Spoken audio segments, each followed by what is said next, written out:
Olá, eu sou Carole e faço parte da equipe psicossocial do Sejusc Famílias. Esse é o nosso podcast falando de famílias. Aqui, nós vamos conversar sobre temas relacionados à mudança no contexto familiar, conflitos e transformações. No episódio de hoje, a psicóloga jurídica Cláudia Sampaio e a Adriane Salles, que faz parte da equipe psicossocial do Sejusc Famílias, irão falar sobre as principais implicações do Estatuto da Criança e do Adolescente na sociedade. Você pode acompanhar o nosso trabalho por meio da nossa página no Instagram, @FalandoDeFamílias, onde postamos conteúdos relacionados às dinâmicas e transformações familiares. Aproveite também para nos seguir no Spotify, Deezer ou qualquer plataforma que você esteja nos ouvindo agora. E se você gostou, não esqueça de nos avaliar e compartilhar nas redes sociais. E é isso, vamos ao episódio de hoje.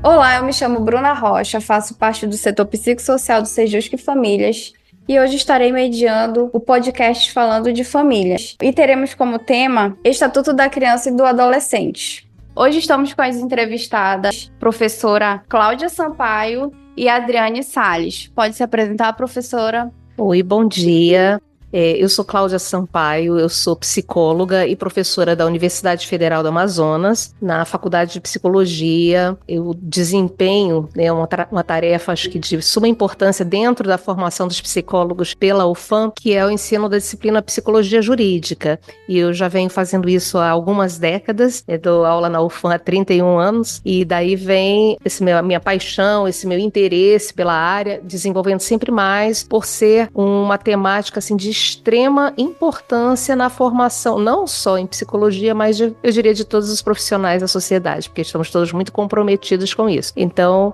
é um prazer estar aqui com vocês e obrigada pelo convite. Olá, me chamo Adriane Salles, faço parte da equipe psicossocial do Sejusc Famílias, mais especificamente da equipe do Serviço Social, e hoje será um prazer discutir sobre este tema com a professora Cláudia Sampaio.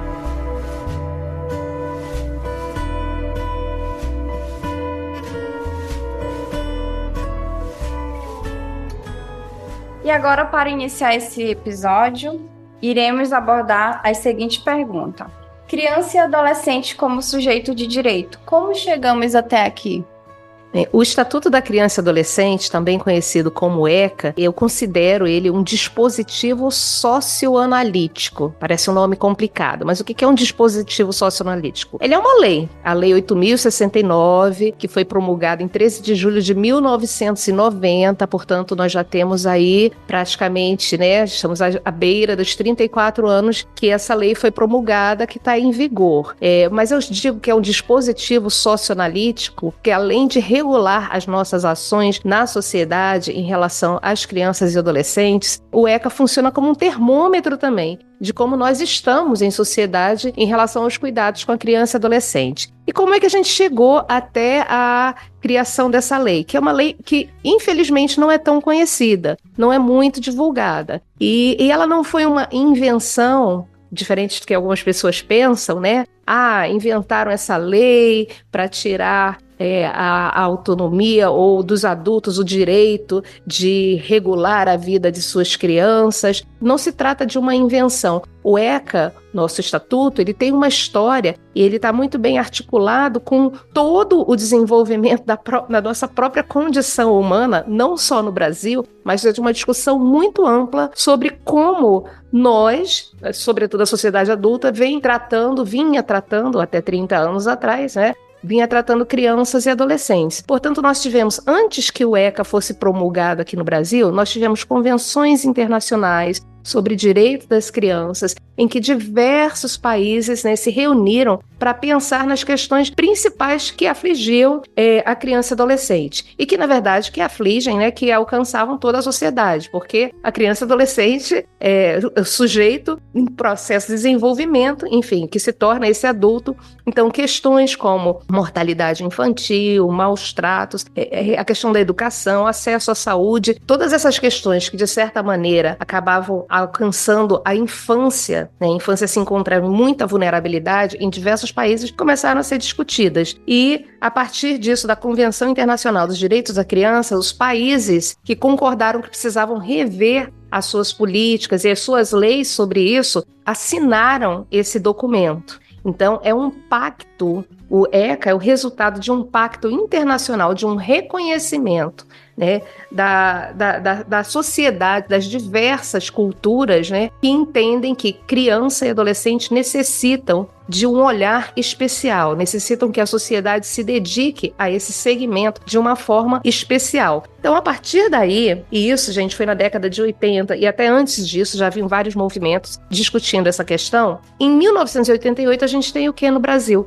A nossa nova Constituição, a Constituição que está em vigor, né? A Constituição de 1988, que é chamada de Constituição Cidadã. E ela tem esse nome por um motivo, obviamente, né? É uma Constituição que eleva um grupo de pessoas que estavam negligenciados no texto legal anterior, né? Na nossa Carta Magna anterior. Então, todas essas relações sociais são pensadas naquele momento e se escreve uma nova carta. E na nossa Constituição Federal, especificamente no artigo 227, a gente tem ali o resumo do que é o Estatuto da Criança e Adolescente. Nesse artigo da Constituição, vejam, 2 anos antes do ECA ser promulgado, a nossa Constituição já diz que criança e adolescente deve ser alvo do investimento das nossas ações, do nosso olhar da sociedade com prioridade, com primazia, né? E que a esse grupo de crianças e adolescentes devem ser realizados todos os esforços no sentido que eles recebam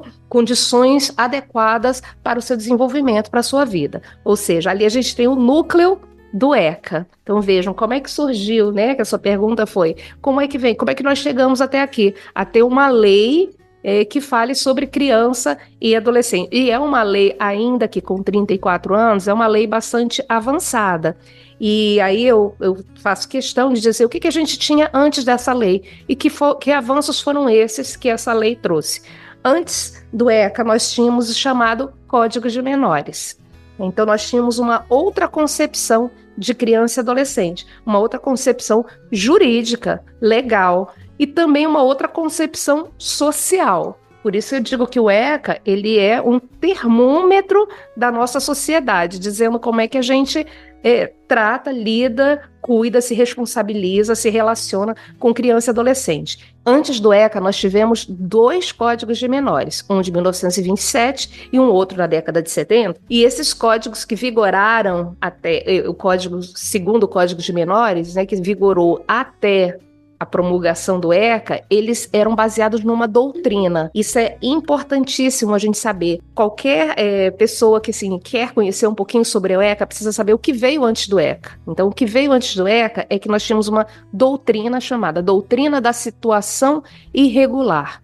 E o que é essa doutrina? Essa doutrina dizia que todos aqueles artigos, aquele conjunto de leis, estava voltado para crianças ou menores de idade, inclusive se chamava menor, e é um termo que a gente tenta desconstruir porque ele é carregado de uma concepção muito pesada. Quando a gente fala assim, olha, o menor, a delegacia do menor, o menor fez isso, a gente sempre tem uma ideia de menor como algo negativo. E isso é resultado dessa construção dos códigos de menores, porque justamente a situação irregular era ser menor de idade e estar envolvido em alguma situação que fosse ruim para a sociedade. Então, veja só, era um conjunto de leis voltado para crianças ou adolescentes, chamados de menores, que tivessem em situação de rua, em situação de orfandade, que tivesse alguma situação, né, que fosse considerada não normal, não regular, e aí só e somente nessas situações é que o Estado,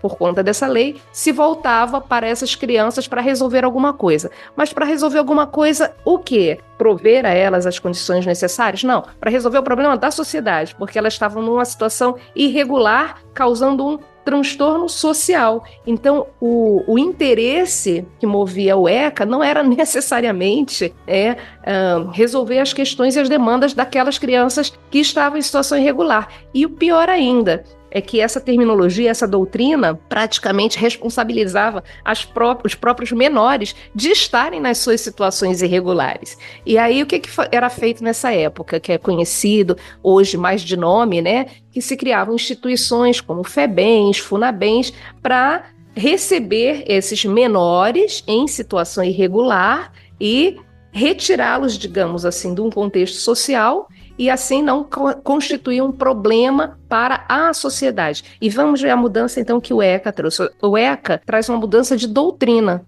Se antes era uma doutrina da situação irregular, o ECA traz a doutrina da proteção integral, que é um termo que incomoda muita gente. Tem gente que ainda acha que criança e adolescente não deve ser protegido integralmente. Então, isso é uma questão que a gente deve voltar daqui a pouco a falar. Mas a doutrina da proteção integral, ela tem principalmente, né, a grande abrangência de dizer que esse conjunto de leis, 8.069 de 1990, ele é destinado a toda criança e adolescente. Todas, sem exceção. Então, veja, se a gente tinha antes uma lei que só olhava para um grupo específico que estava contra, né, o que seria normal ou adequado, né, o ECA diz assim, não, essa lei se destina a toda criança e adolescente, sem exceção. Então, a gente sai de uma lei que só olhava, digamos, os problemas que os menores traziam para uma situação, né, em que toda criança e adolescente é merecedora da atenção social, da atenção das nossas políticas públicas, dos investimentos sociais. Então isso já traz uma grande mudança. E a outra mudança é de chamar esses sujeitos não mais de menores, né, mas de criança e adolescente. E não é só uma mudança de nome, gente, é um entendimento também de que dentro dessa faixa que vai de 0 até, na verdade, até antes do nascimento, o ECA protege este ser ainda na formação, ainda na gestação da mãe. Nós temos, sim, dispositivos no ECA que vão falando sobre isso, garantir essa saúde, inclusive antes do seu nascimento, ou seja, antes do nascimento, até os 18 anos incompletos, ou seja, 17 anos, 11 meses, enfim, antes de se tornar um adulto, né, do ponto de vista da nossa lei, o ECA irá proteger, mas reconhecendo que criança tem certas demandas e adolescentes têm certas demandas. Então, quem é criança? É toda pessoa até 12 anos de idade incompleto, ou seja, 11 anos, e adolescente é a partir dos 12 anos até os 18 incompleto. Então, essas mudanças, nós chegamos até aqui com uma mudança de olhar da sociedade em nível global. Então, não é uma invenção do Brasil, não é uma invenção de alguns grupos. O que o Brasil fez, e de uma forma muito potente, foi assumir essa perspectiva de priorizar o cuidado com criança e adolescente e efetivar isso em termos de lei. Se a gente pensar assim, mas precisava ter uma lei?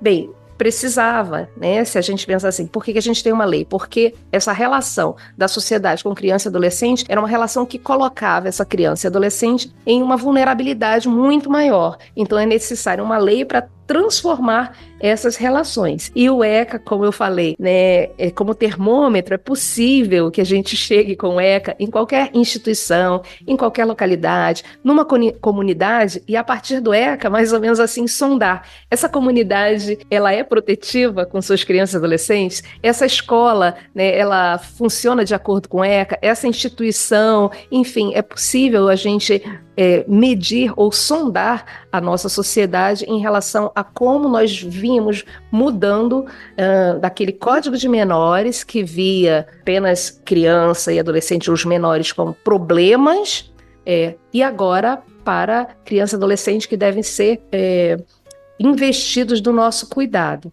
Interessante, para fechar essa pergunta, é que na doutrina da situação irregular, se algo estava errado ou irregular, era a culpa, né, era a criança e o adolescente que estavam nessa situação. Hoje, com o ECA, se algo está errado, não é a criança ou adolescente que está errado, mas a sociedade que está irregular em relação a essa criança e adolescente por não estar provendo aquilo que a nossa lei produz. Então, isso modifica nossas relações. Ao invés da gente olhar para a criança e apontá-la, né, como um problema social, se a criança e adolescente estão em uma situação que não deveria estar, né, passando por alguma questão, essa lei não estiver sendo cumprida, a gente olha para a sociedade e diz o que nós não estamos fazendo para que ela tenha seus direitos garantidos. Muito importante é a visão que a professora trouxe para nos mostrar hoje, e dando continuidade, a evolução do reconhecimento das crianças e dos adolescentes como sujeitos de direitos foi um processo que aconteceu de forma gradativa, né, como mencionado pela professora, tendo como influência, então, os movimentos sociais e os avanços legislativos que impulsionaram para a criação do ECA. E foi de extrema importância para chegar nos dias de hoje e as crianças e os adolescentes fossem reconhecidos como sujeitos de direito e tivessem seus direitos resguardados legalmente. Como a professora mencionou, a gente sabe que antes da criação do ECA, existia um Código de Menores e era uma lei que tratava de perfis específicos, que não englobava todas as crianças e adolescentes. E isso foi um marco importante para esse processo de construção da garantia de direitos das crianças e dos adolescentes.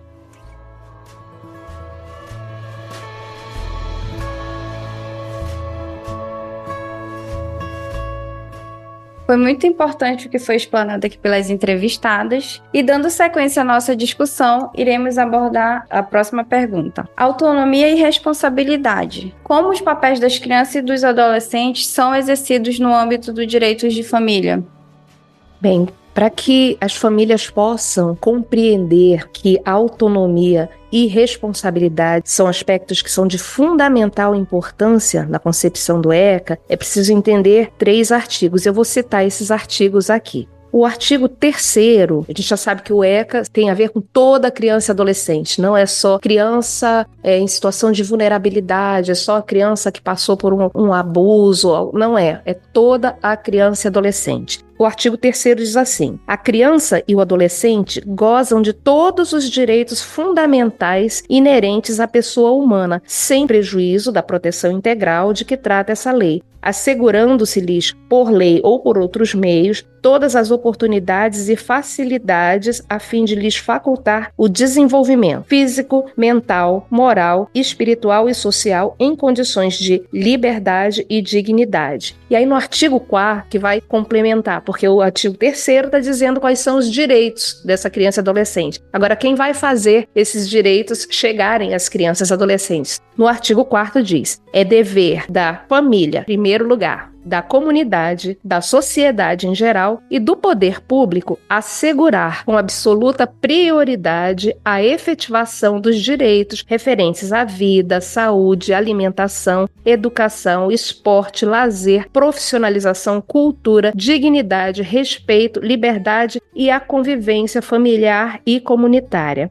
Então, a gente observa que, se de um lado o ECA diz assim, o que essas crianças, ou todas as crianças e adolescentes, têm direito a receber ao longo, né, desse período que vai até os seus 18 anos. A partir dos 18, obviamente, dignidade, respeito, liberdade, tudo isso continua valendo. Só que aí a gente vai ter, né, a Constituição já vai reger de uma forma mais abrangente os adultos, mas especificamente no que se refere à criança e adolescente, quem é que tem que fazer com que isso aconteça? A família, comunidade, sociedade geral, poder público. Então a questão, né, de como é que esses papéis das crianças e adolescentes são exercidos no âmbito dos direitos da família. Falando em direitos de família, a gente tem aqui o primeiro conjunto social que é chamado, a partir do texto legal, do texto do ECA, a se responsabilizar por garantir esses direitos à criança e ao adolescente, né? Garantir com absoluta prioridade. Em primeiro lugar, a gente vai olhar para que a criança tenha todos os seus direitos assegurados. Então, quando a gente falou anteriormente das mudanças que o ECA trouxe, a criança muda de uma posição de objeto para sujeito. E como psicóloga, eu trago isso até para além da compreensão legal. Embora que já no texto da lei já diz assim, sujeito de direito. Toda criança e adolescente é sujeito de direito. Essa condição de sujeito de direito nos iguala. Adultos, crianças, idosos, todos somos sujeitos de direito, sujeitos plenos, que é diferente quando a gente pensa no Código de Menores, que colocava criança e adolescente, ou os menores, como objeto. Então, como objeto, é quase como uma coisa. Do ponto de vista psicológico, o objeto é uma coisa que eu possuo, que eu disponho, que eu decido o que eu vou fazer, onde eu coloco. Agora eu quero usar esse objeto, olhar para ele. filho, e outra hora eu não quero. Mas quando a gente muda para a condição de sujeito de direito,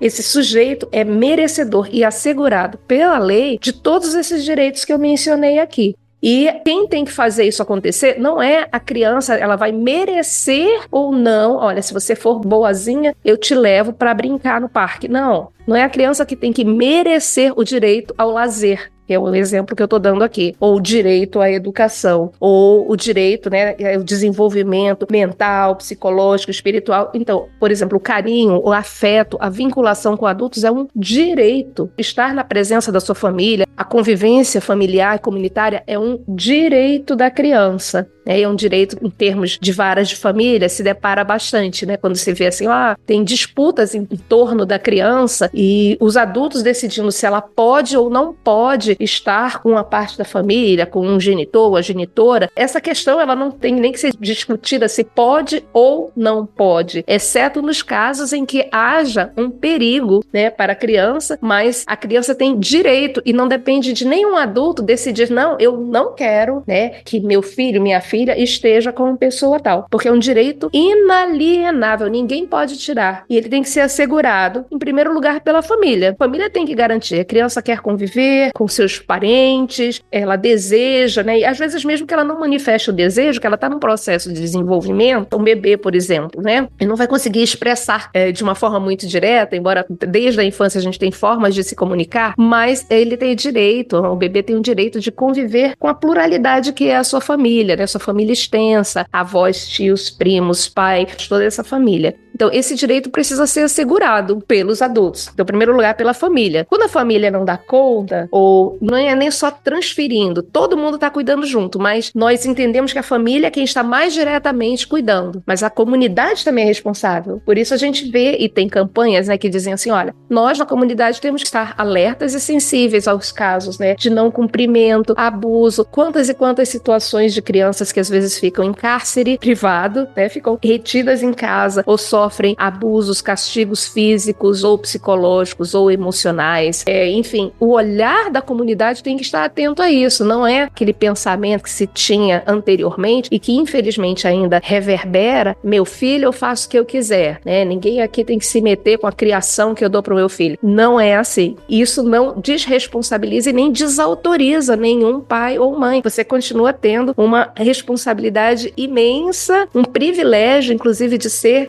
esse adulto que está ali fazendo chegar até aquela criança, aquele ser em desenvolvimento, as condições adequadas. Mas você não está sozinho, porque também é dever da comunidade e da sociedade em geral. Então, se não é a comunidade da criança, mas num outro momento, né, se a criança está numa situação de rua, de exploração, ou mesmo se perde da sua mãe em algum contexto, a sociedade em geral tem que estar atenta. A sociedade em geral tem que estar atenta, por exemplo, quando passa por algum lugar e vê que tem crianças numa situação expostas a uma poluição, a doenças, a situações, então é preciso haver denúncias no caso da sociedade em geral, como é que está aquele bairro, como é que está aquela via urbana, um lugar que não tem uma passarela, ou lugares que não tem parques para as crianças. Então a sociedade cuidando para que esses direitos sejam exercidos. E como eu falei, a criança não precisa merecer, fazer algo para merecer, porque ela não é um objeto que a gente vai oprimir, eu olho ou faço o que quiser, é um sujeito de direito. Então, autonomia e responsabilidade. Como sujeito de direito, primeira coisa, toda criança e adolescente também vai gozar de autonomia. O ECA vai falar disso, de liberdade. Essa liberdade é importante que as pessoas pensem assim, mas se a criança tem liberdade, eu não posso mais mandar e dizer? Frase muito comum. O ECA faz com que os filhos não respeitem mais os pais, não respeitem os adultos, não posso corrigir meus filhos, né? A correção, vamos trazer o termo popular, né? A correção que as pessoas se referem, a gente vai traduzir aqui como um processo educativo e uma supervisão, né? O ECA não desautoriza pai, mãe, família, porque é dever dessa família prover uma compreensão de certo e errado, de valores. É a família que vai mais diretamente transmitir, não unicamente a família, mas a família está diretamente nesse papel de orientar a criança e corrigir no sentido, sim, dizer, mostrar quando está errado e encontrar formas que essas formas não podem, e o ECA já coloca, não podem ser formas que firam a dignidade da criança, a sua integridade física, moral, emocional nenhuma forma de correção pode infringir o ECA. Mas existem formas de corrigir, de mostrar certo e errado que não ferem a dignidade da criança. Então, essa é uma questão que diz assim, a criança, ela tem, nessa condição de sujeito de direito, esse lugar de ser reconhecida como uma pessoa que não deve ser violada, não pode ser violada nos seus direitos, né? E a responsabilidade. Então,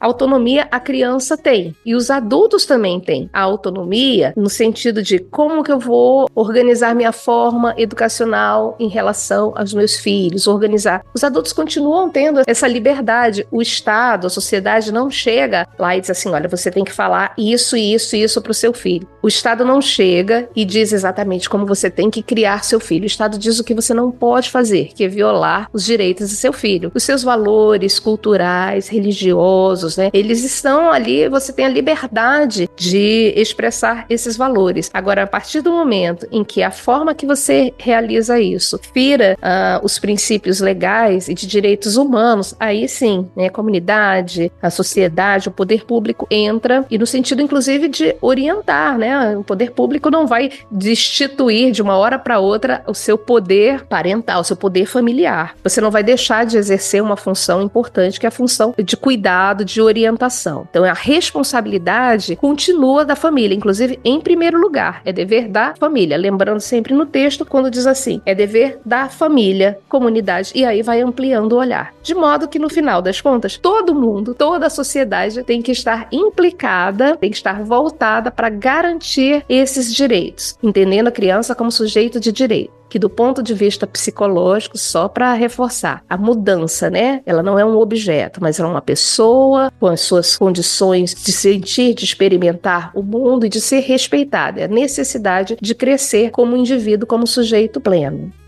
E falando um pouco sobre esse processo de construção da autonomia e da responsabilidade no âmbito familiar, é importante destacar que isso vai depender e variar de acordo com a época em que essa criança e adolescente estão sendo criados, a cultura, a crença, né, que está sendo repassado dessa família para essa criança e para esse adolescente. Porque tudo isso soma para esse processo de construção da identidade da criança e adolescente na sociedade. E pensando nisso, trazendo um pouco aqui para o trabalho da equipe psicossocial no Sejusc Famílias, é comum ver nas audiências algumas questões relacionadas a essa tomada de decisão cair sobre as crianças e os adolescentes. Então a equipe procura trabalhar de forma efetiva para desconstruir, né, essa visão de que muitas pessoas têm de colocar esse poder de decisão sobre a criança e o adolescente. Se já é difícil para um adulto, um responsável, tomar decisões, lidar com as resoluções dos problemas, imagine para uma criança e para um adolescente que está em fase de desenvolvimento, né? E aí ele precisa naquele momento de todo esse cuidado, justamente porque ele está construindo a sua identidade para o futuro.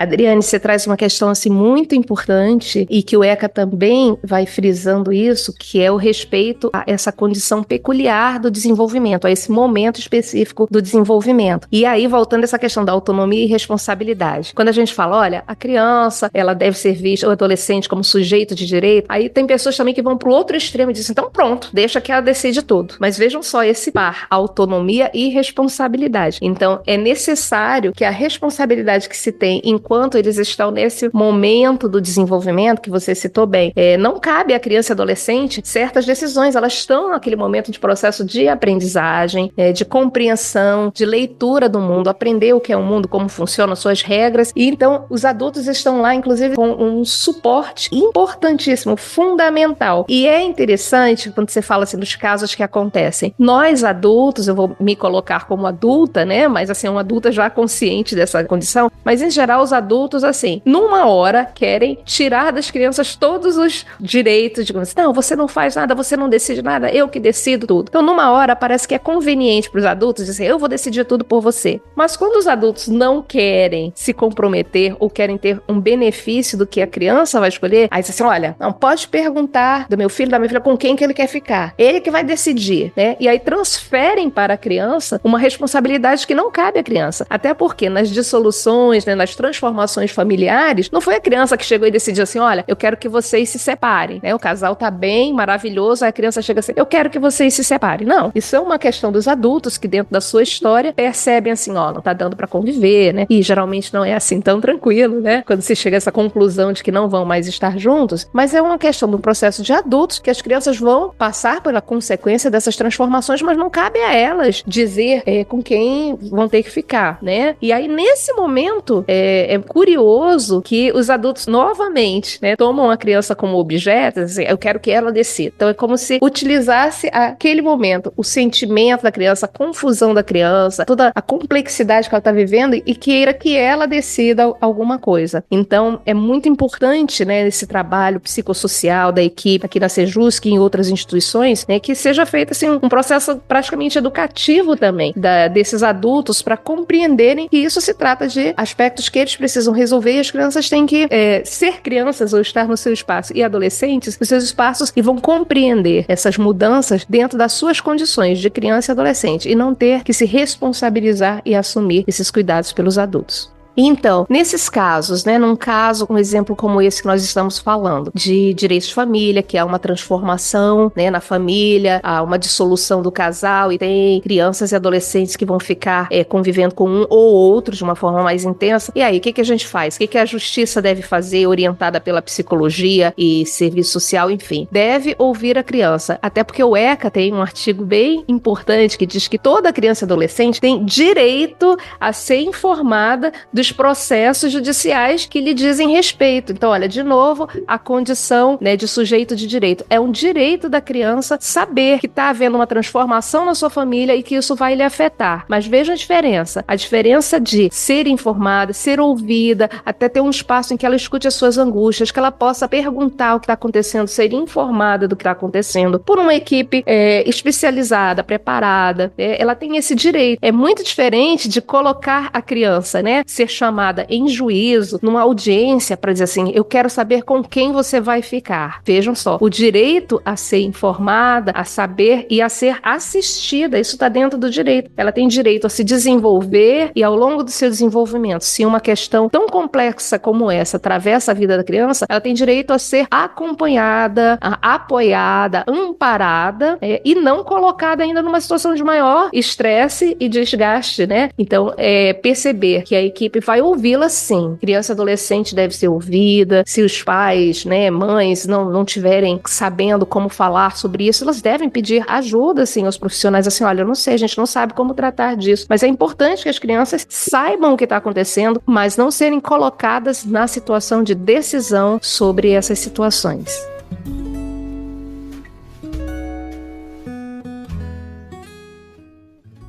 A professora Cláudia e a Adriane trouxeram reflexões dentro da autonomia e responsabilidade, crianças e adolescentes. E agora vamos para a próxima pergunta. Guarda e direito de família. O que o ECA diz sobre isso? Sobre guarda e direito de família, eu vou destacar um artigo em específico do ECA, que é o artigo 33, tá? O artigo 33 diz: a guarda obriga a prestação de assistência material, moral e educacional à criança ou adolescente, conferindo a seu detentor o direito de opor-se a terceiros, inclusive aos pais. Eu vou destacar aqui nesse texto maior, né, assim, a guarda, né, e que diz assim, que pode o detentor, não o detentor da criança, tá? Ninguém detém a criança não é de posse de ninguém, né? Você pode deter a guarda, que é um dispositivo legal jurídico. Você detém o direito da guarda sobre uma criança, você não é dono de uma criança. Então, guardião, seja pai, mãe, parente, ninguém é dono da criança, uma vez que ela é livre, né, e goza de todos os direitos humanos. Enfim, então a guarda é uma condição legal de responsabilidade, diz assim, a guarda obriga. Então aqui o ECA vai dizer assim, que a guarda coloca você numa relação de responsabilidade, de quê? De prestar assistência material, moral e educacional à criança e adolescente, conferindo àquela pessoa que tem a guarda o direito de até se opor a outras pessoas, incluindo pai e mãe. E essa questão mostra que a necessidade de olhar pelo bem-estar da criança é tão prioritária que até em casos excepcionais, né, os casos em que é visto que é necessário que esses cuidadores ou guardiões não sejam mãe e pai, que seja em caso de terceiros. A gente vê isso em situações, por exemplo, em que crianças e adolescentes sofrem sérias violações de direitos no âmbito da própria família, onde às vezes genitores, né, são aqueles que produzem a violência, né, violência física, violência psicológica, violência sexual, que é uma das violências, né, que envolvem tanto o físico quanto o psicológico, e às vezes é necessário que a criança ou adolescente esteja livre do contato com esse genitor ou genitora. Então é possível que em algumas situações a guarda seja atribuída a outra pessoa. Mas o que isso quer dizer? E no campo, assim, no direito da família, né? Primeiro, entender essa função da guarda. E o estatuto, ele não coloca, e é uma questão da lei, não coloca que o guardião tem como responsabilidade, por exemplo, amar, prover afeto. Isso é uma questão, a lei não consegue e não tem como obrigar, né, dada a própria subjetividade da questão dos afetos. Mas o que a gente sabe é que o desenvolvimento humano, ele exige uma base fundamental para o desenvolvimento saudável, né, a criação de vínculos, sentir-se pertencente, sentir-se querido, sentir-se amado. Então, é óbvio que a guarda, ela vai passar também pelo fato de que a pessoa que a detém seja capaz de proporcionar à criança um ambiente, seja capaz de proporcionar esse ambiente onde ela desenvolva uma estima também por si própria, ela se sinta valorizada, amada, querida. Então, além de todo esse provimento, né, da questão material, de zelar pela saúde, pela educação, é necessário sim um investimento afetivo. Então, a guarda em si é uma questão de profunda preocupação, e não é à toa que nos nossos equipamentos jurídicos, da nossa justiça, existem varas de família, existem centros com equipes enormes dedicadas a pensar essa questão e decidir. Não são decisões fáceis. Então, em cada caso, em cada família, para cada criança ou adolescente que existe um processo que envolve guarda, é uma questão de extrema preocupação, é delicado.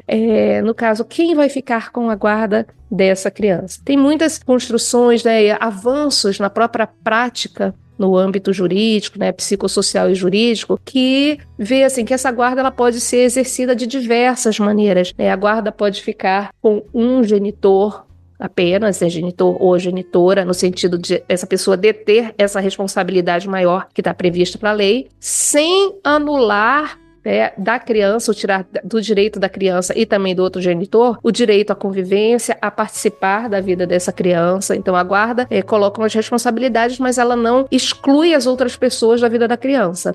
Como eu falei ainda há pouco, do direito da convivência familiar e comunitária. E aí, para resolver essa questão da guarda, cada núcleo, cada grupo familiar, cada conjunto de pessoas, né, tem formas e arranjos que às vezes lhes são mais próprias e que acabam resultando em melhores formas de prover à criança ou adolescente aquilo que eles necessitam. Existe, por exemplo, a guarda que é compartilhada, né, que ambos, né, que estão naquele processo, né, ali da decisão de guarda, ambos têm as mesmas responsabilidades, essas que estão previstas aqui, de prover isso em relação à criança. Os cuidados que tem que ter sempre em relação à guarda, ou oferecer isso que a lei exige, né, independente com quem esteja, se a guarda é da avó, a guarda está com o pai, a guarda está com a mãe, a guarda está com a tia, se a guarda estiver nesse momento sob a tutela do Estado, então o Estado tem que prover essas condições também. Não importa quem esteja com a guarda, essas situações, elas precisam ser asseguradas da melhor maneira, independente de qual forma vai ser encontrada, tem que assegurar para a criança e adolescente todos os direitos que estão previstos no ECA. Por isso a questão de guarda exige esse olhar muito especial e sempre pensando, né? Não importa a disputa que se encontra no âmbito, às vezes, dos adultos, né? De quem vai ficar com a guarda.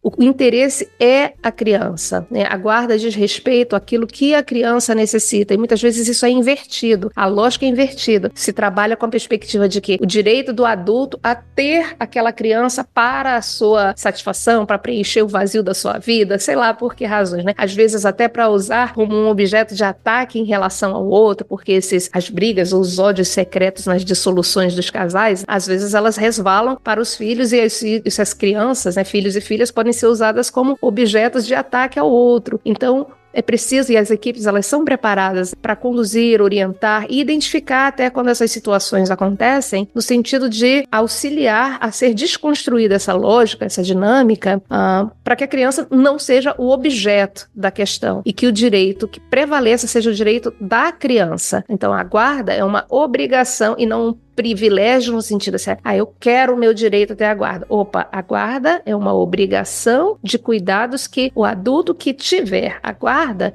vai ter que realizar em relação à criança. Um exemplo só para fechar, em relação a essa temática, né, nesse momento que eu estou colocando, um exemplo sobre essa situação em guarda compartilhada. Às vezes, guarda compartilhada, as pessoas pensam, eu vou ter o mesmo tempo que a criança tem com um, vai ter com o outro. Então, 15 dias com um, 15 dias com o outro. E eu já ouvi situações, né, em que chega um absurdo dos adultos não conseguirem entender que precisa ver a melhor condição da criança cada dia dormir na casa de um adulto, porque eles não conseguem equacionar isso, assim, não, eu quero os meus 15 dias, eu quero os meus 15 dias. Como é que vai ser? Então um dia na sua casa, um dia na... Imagina para a vida de uma criança. Que adulto, qual de nós gostaria de cada dia estar dormindo no lugar e uma rotina completamente atravessada por situações diferentes? Então, essa forma de pensar, ou então, não, 15 dias na minha casa, 15 dias na sua. Para algumas crianças isso pode funcionar, para outras pode ser muito desorganizador. Então, a cada caso, é preciso ver como essa guarda vai ser exercida,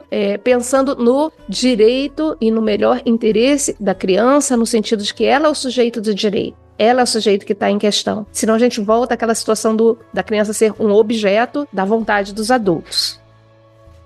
E, diante disso, o Código Civil prevê a guarda compartilhada como regra, com o objetivo de sempre assegurar que essa criança e esse adolescente tenham a participação de ambos os genitores em sua vida, pela importância que tem na construção de identidade e na sua vida no geral. Trazendo aqui para o Sejusc Famílias, a gente entende que a guarda compartilhada ela é importante e ela é a que mais atende o melhor interesse da criança e do adolescente.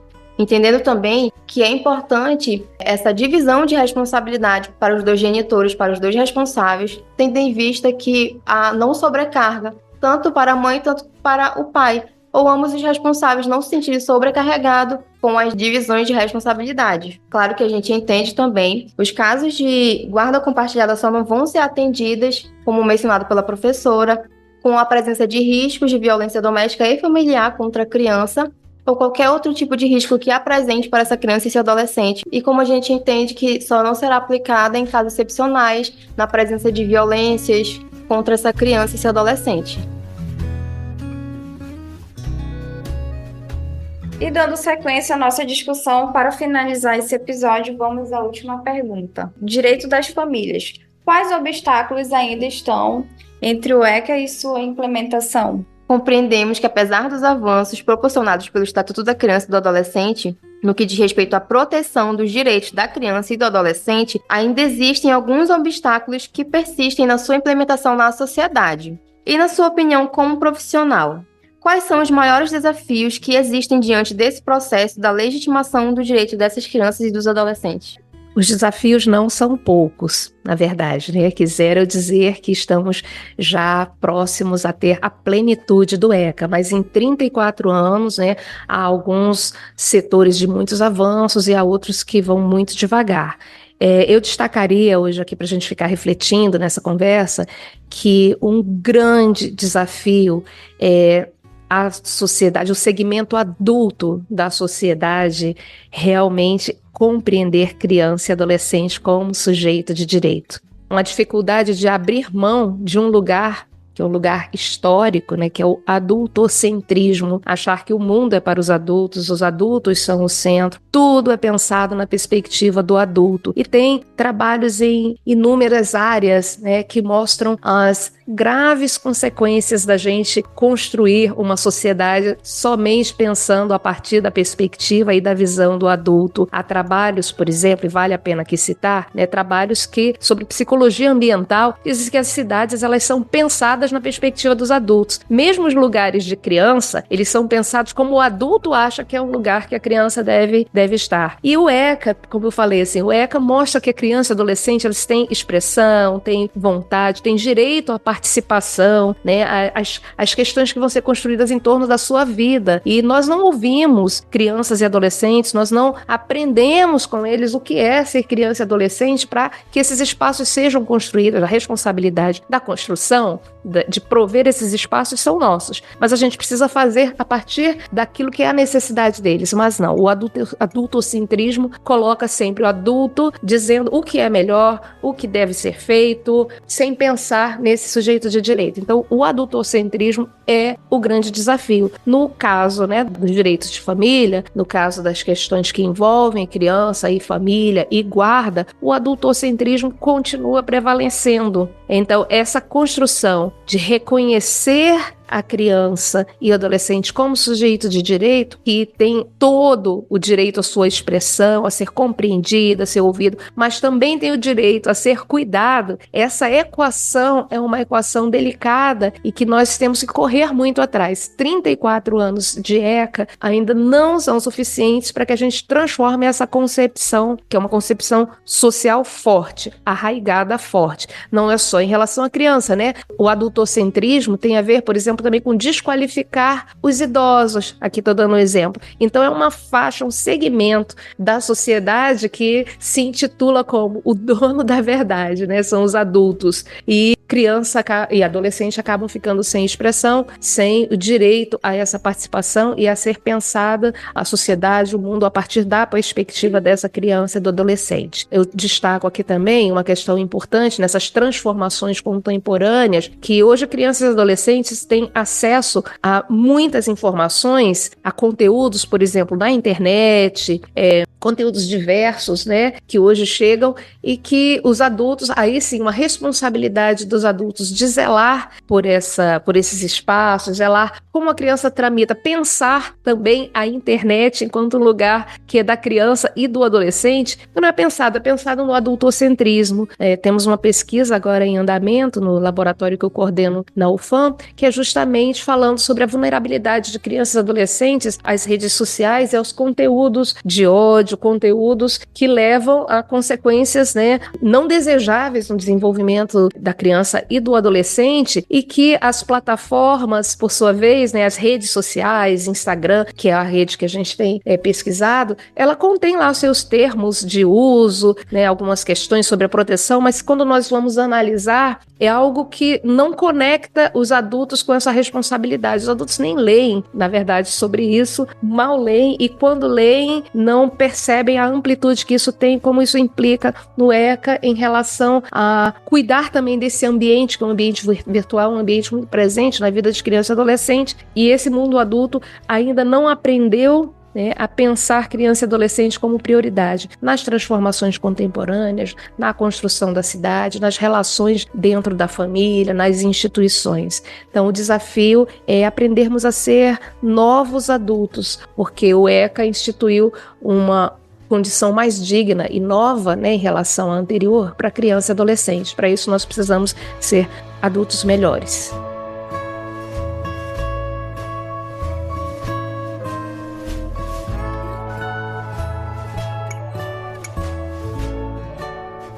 E para finalizar esse episódio, eu gostaria de perguntar para a professora onde poderíamos encontrar sobre o seu trabalho. A Universidade Federal do Amazonas, a UFAM, é um patrimônio de todos. Então, tudo que a UFAM produz deve estar disponível para que a sociedade toda se beneficie. Lá na UFAM, na Faculdade de Psicologia, onde eu trabalho, existe o Laboratório de Intervenção Social e Desenvolvimento Comunitário, LABINS, que é o laboratório que eu coordeno, e lá nós publicamos produzimos pesquisa, publicamos esses trabalhos, eles são disponíveis, você pode encontrar através do site da UFAM, Programa de Pós-Graduação em Psicologia, e você vai ter as produções do LABINS, buscando nas redes e indo também diretamente lá no campus universitário, fazendo uma visita ao nosso laboratório e aos demais laboratórios e serviços que nós temos lá na UFAM, que podem auxiliar, né, e que a gente se dedica justamente a essa construção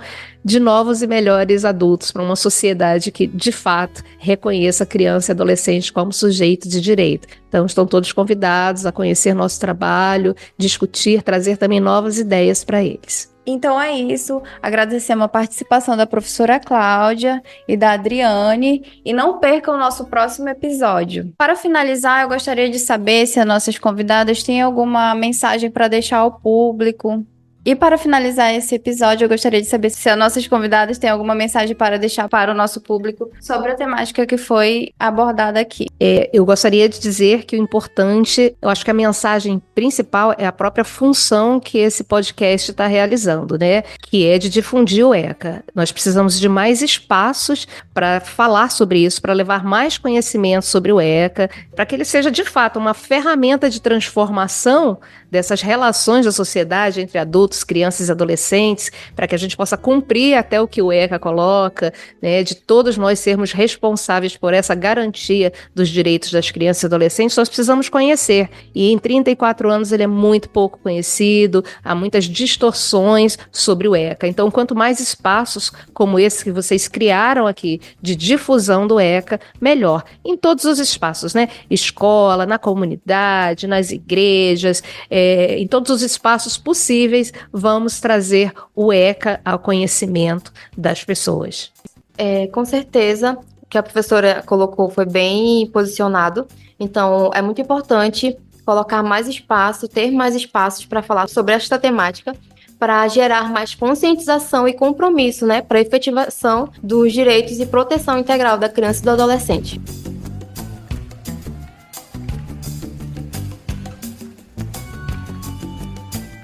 Esse podcast foi produzido pela equipe psicossocial do Sejusc Famílias do Tribunal de Justiça do Amazonas.